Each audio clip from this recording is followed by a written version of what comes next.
you're finding that you have to pick up more twigs than leaves this fall, you might be dealing with an insect called a twig girdler. As the name implies, they tend to girdle small twigs, usually twigs that are about a quarter to an inch and half an inch in diameter. And what you'll see is a lot of times it looks like it's a smooth cut or almost like it's been ran through a pencil sharpener because it might still have a point to the inside. What they do is, as an adult, they lay their larvae at the ends of these branches. Now that larva can only feed on dead wood. So in order to make that food supply for the larva, they girdle the small twigs, killing the end of those branches. They're still attached by a small column of wood in the center, but when our fall winds start blowing, it tends to snap those and then the limbs fall to the ground. Now, if you want to get rid of the twig girdler, the best way to do that is go ahead and pick up these limbs so that they're not overwintering. This larva will overwinter in these twigs, either on the ground or remaining up in the tree.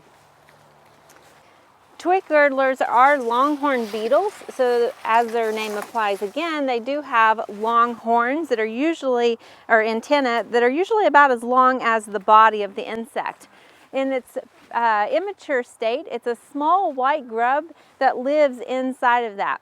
As the grub eats its way through the stem, what it will do is actually fill up that column that it's hollowed out with some of that chewed up wood and then pupate and then emerge as an adult next August or September, giving it about 10 weeks to then repeat that cycle. So usually we just get one generation of twig girdlers each year. Twig girdlers tend to favor some of our pecans, persimmons, and hickory trees, but they can also go after some of our ornamental trees.